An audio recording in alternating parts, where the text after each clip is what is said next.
Huyu jamaa anaitwa Ramakanti, ni mtu ambaye ni bahili kweli kweli. Yani huyu jamaa ni mchungu, pesa yake hailiwi hovyo hovyo. Kama ulishawahi kukutana na jamaa mchungu wa pesa, basi huyu jamaa atakuwa anashika namba moja. Yani jamaa hata kuweka tu mafuta kwenye pikipiki yake ilikuwa ni kipengele, yuko radhi aizime kisha ashike gari liweze kumvuta kwa nyuma. Halo, hii ni hatari. Lakini mwamba alikuwa na pisikali ambaye alikuwa anatambulika kwa jina la Shilpa Bimdada, naye alikuwa na kipata cha moto, kwani hata pesa saluni alikuwa hapatiwi. Walikuwa wamepangishiwa na mwanamama mmoja ambaye yeye alikuwa anaishi pamoja na kijana wake aliyekuwa anatambulika kwa jina la Glenn. Mchizi leo kamfuata mama mwenye nyumba, anamuomba aweze kumpunguzia kodi angalau kwa asilimia kadhaa, kwani mchizi anadai kwa sasa mke wake anatarajia kupata mtoto, lakini ukweli wa mambo ni kwamba mke wake akihitaji kugombana na huyu mwamba, yeye aingize swala la kuhitaji kupata mtoto, kwani mchizi anaamini kuwa na mtoto ni kuongeza gharama zisizokuwa na msingi. Jamaa sio kama alikuwa na maisha magumu sana, kwani alikuwa na duka lake la vipodozi katikati kabisa ya jiji na wateja walikuwa natililika kama kawaida. Shida tu ni kwamba jamaa alikuwa ni baili sana, hapendi kabisa kutumia pesa. Kama hiyo itoshe bwana, huyu jamaa alikuwa yuko radhi kuto kula nyumbani kwake ili kuweza kupunguza majukumu, na kisha yeye anaenda kula kwenye sehemu za ibada ambazo huwa wanatoa chakula kwa watu wasiojiweza. Halo, hii ni hatari. Lakini leo anaelezwa na mke wake ajiandae, kwani leo jioni wanaelekea sehemu moja kwenye harusi. Hivyo Bimdada anamweleza kwamba inabidi waelekee hilo eneo pamoja na zawadi ambayo ni nzuri. Shilpa anafika jioni kwa mchizi, anakuta mwamba akiwa kalifungia boksi moja zuri sana. Bimdada baada ya kufungua bwana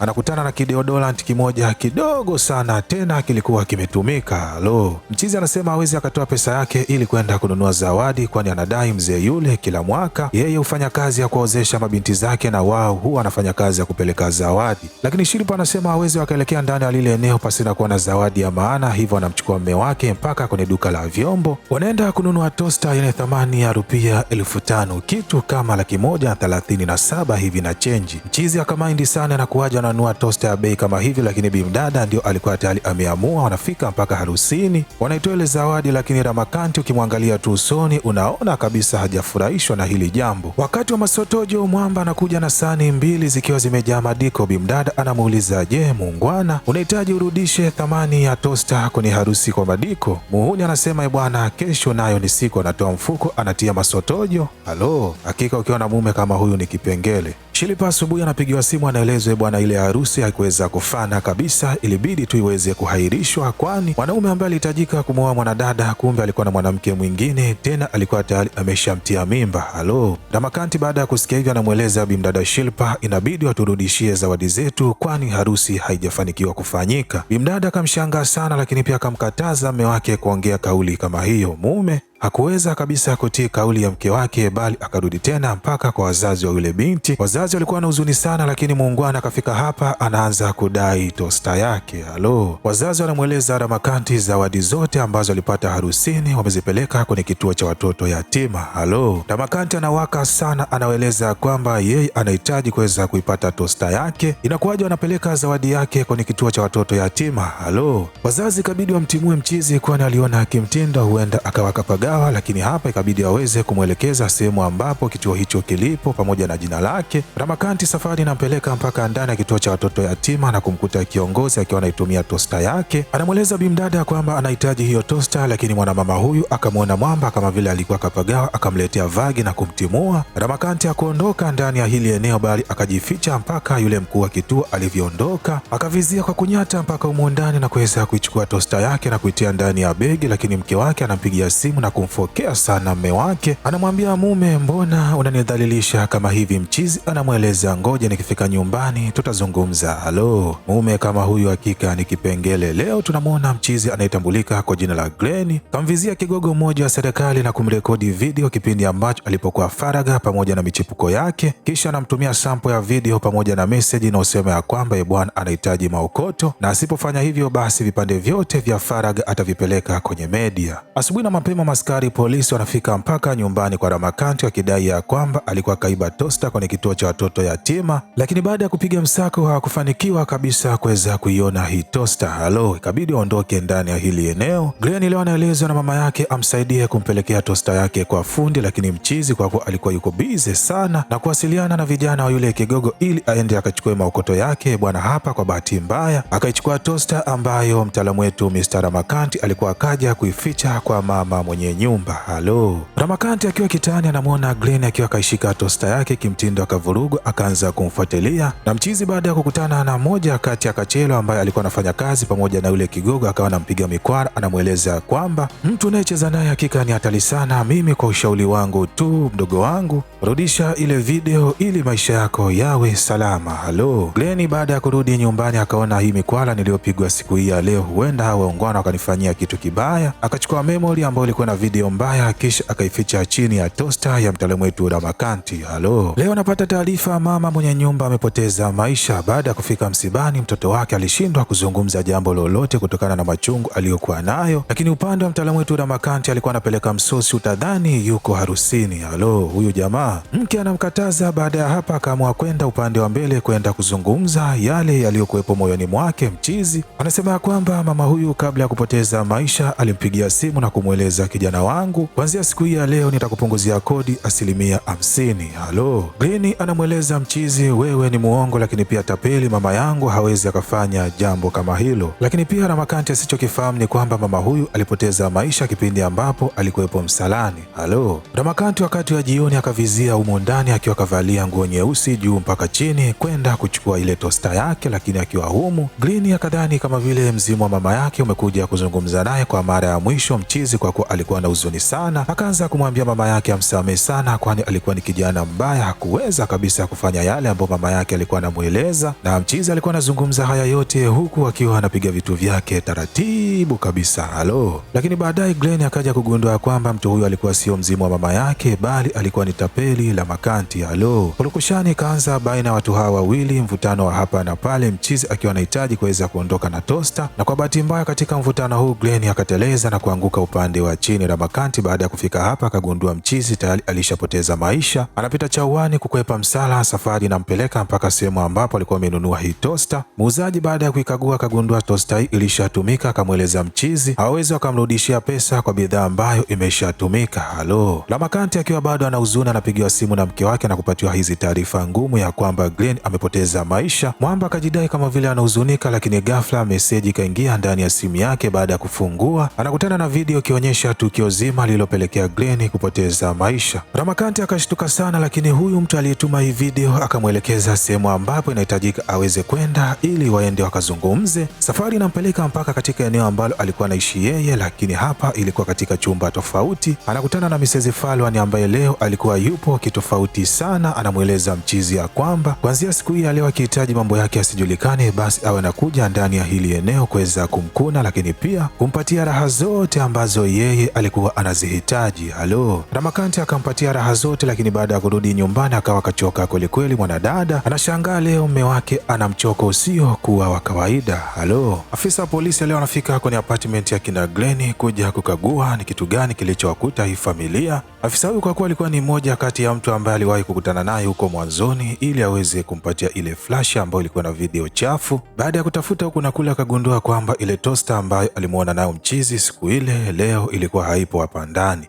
Afande anatoka anampigia simu kigogo na kumweleza huenda mtu aliondoka na tosta ndiyo mtu ambaye aliyesababisha majanga ndani ya hili eneo, lakini pia mtu ule tukimpata basi video zako nazo zitakuwa zimepatikana. Halo, Shilpa anafuata afande na kumuuliza ndani ya ile tosta kuna kitu gani imekificha, lakini afande akashindwa kumjibu. Ramakanti baada ya kurudi leo anamkuta mke wake akiwa anafanya uchunguzi wa kina, kwani bimdada huyu alikuwa anapenda sana kuangalia filamu za matukio, hivyo kwa hatua hii akatambua huenda Glenn akawa akasababishiwa umauti. Ramakanti kama kawaida wakati wa jioni alikuwa anaenda kwa ule mshangazi kumpatia burudani za kutosha. Bimdada huyu kwa sasa hakika alikuwa anamsumbua sana mchizi wetu. Mwamba akamvizia bimdada kipindi ambacho alikuwa akajipindua yeye, akachukua simu ya huyu mwanamama, lengo ni kuitafuta ile video na kuifuta, lakini mwanamama akamshtukia mchizi. Baada ya kuondoka mshangazi yule bwana akaichukua memory card na kwenda kuificha chini ya tosta. Kwa hiyo kwa sasa ndani ya hii tosta kulikuwa kuna memory card mbili tofauti. Halo. Ramakanti leo kamfuata mchizi wake na kumwelezea kila kitu, lakini pia akamwambia kama una mtu unayemfahamu ana uwezo wa kufanya majambo basi nielekeze ili huyu mama tuweze kumpoteza, kwani ananitesa kweli kweli, lakini pia anakula pesa zangu nyingi za kutosha. Gudu akamweleza hiyo kazi niachie mimi. Wakati wa jioni mchizi akampeleka mpaka kwenye ile nyumba na kwenda kumwonyesha. Gudu baada ya kuingia humu ndani hakika alifanyiwa jambo moja la hatari sana. Kumbe huyu mama pia alikuwa ni mtaalamu sana wa kung fu. Mama huyo anamtumia meseji Ramakanti na kumweleza njoo utoe mzigo wako ndani ya hili eneo. Ramakanti pamoja na huyu mshangazi wanaondoka na kuelekea mpaka ndani ya zoo ambalo huyu mama alikuwa anamiliki huko zamani pamoja na marehemu mume wake. Kumbe pia mama huyu alimwangamizaga mume wake huko mwanzoni. Ramakanti akachimba shimo usiku kucha na kumficha rafiki yake kama ushahidi, kwani mama huyu alisema kwamba msala wote atamhamishia mchizi endapo asipofanya kama jinsi ambavyo alikuwa anamwelekeza. Baada ya kurudi nyumbani mke wake akashangaa sana. Siyo kawaida kwa mchizi kurudi wakati wa asubuhi, tena alikuwa akachafuka. Halo. Mke akawa anashangaa mbona mchizi pamoja na Mrs. Palwan kwa sasa wapo karibu sana, lakini pia afande leo anamsikia yule mama miliki wa kituo cha watoto yatima akisema ya kwamba Ramakanti ndio alihusika kwenda kuiba tosta ndani ya ofisi yake. Afande pamoja na mama anafika mpaka nyumbani kwa Ramakanti na kuweza kumnasa kipindi ambacho alikuwa anaondoka naye. Mrs. Palwan anafika hapa na kumuuliza yule mama ambaye alikuwa anamiliki kituo cha watoto yatima, je, anahitaji kulipwa tosta mpya? Mama huyu baada ya kukubali bwana Mrs. Palwan akafanikiwa kuweza kuilipa ile pesa tosta mpya. Shilipa akashangaa sana, huyu mshangazi mbona yupo karibu sana na familia yake? Lakini Ramakanti naye akashangaa akamfuata Mrs. Palwan na kumuuliza ni kitu gani ambacho kimeweza kumkumba, mbona amezidisha mahaba mpaka wakati wa mchana huenda akamletea msala katika familia yake. Lakini Mrs. Palwan anamueleza Ramakanti yeye ni mjamzito, hivyo mwamba ajiandae kulea mtoto wao. Halo. Mchizi kila siku anageuka kuwa kipusa.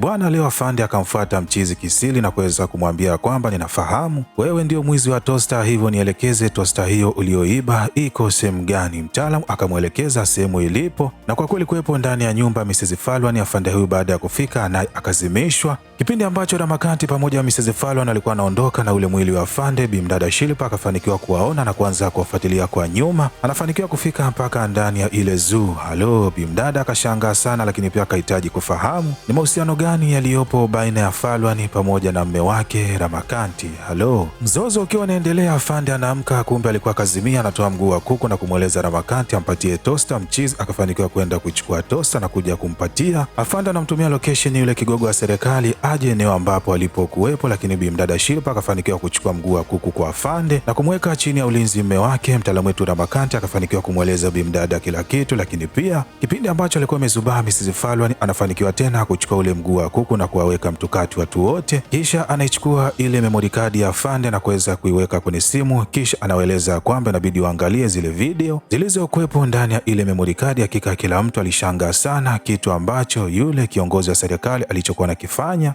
Mvurugano tena unatokea hapa na pale. Mrs. Palwan anafanikiwa kumzimisha afande, lakini pia Ramakanti anafanikiwa kuchukua ile memory card ambayo ilikuwa na video zake. Anaondoka mbio pamoja na bimdada, lakini pia Mrs. Palwan anawafuata kwa nyuma akiwa na mguu wa kuku. Lengo ni kuweza kuwakalisha. Wanandoa hawa wawili wanashirikiana kutembeza kichapo kwa Mrs. Palwan, lakini mama huyu kwa kuwa naye alikuwa na mapawa kimtindo akawa anawadhibiti, lakini mapigano ya hapa na pale akampelekea Mrs. Palwan kuweza kuanguka kutoka juu ya daraja mpaka chini, na stori zake zinaishia hapa. Lakini pia kigogo wa serikali baada ya kufika na kuelezewa kila kitu, hakika akaamua kupoteza ushahidi wote ndani ya hili eneo na kuachia wanandoa hawa wawili waweze kuondoka hapa wakiwa salama. Shilipa alikuwa bado ana mind mume wake, lakini Ramakanti akamweka mtukati na kumweleza, hakika ninajuta sana kwenda kuichukua ile zawadi ya harusi, kwani kila kitu kimeanzia hapo. Ni bora tu ningeweza kuiacha kule kule na mambo yote yangekuwa sawasawa. Halo. Mke anaamua kuweka tofauti zao pembeni na kuanza maisha mapya, lakini mchizi, ubaili pamoja na uchungu wa pesa haukuweza kuisha. Maisha akawa ni yale yale ya yeye kuendelea kubania pesa. Bwana, hapa ndo tunafika mwisho wa hadithi yetu, lakini kama umependa video hii na umeenjoy ama umejifunza jambo jipya, basi usisahau kushare, kulike na kusubscribe ili kuwa mwanafamilia wa kupata vigongo vikali vilivyonyooka na kupoa kama hivi kila siku.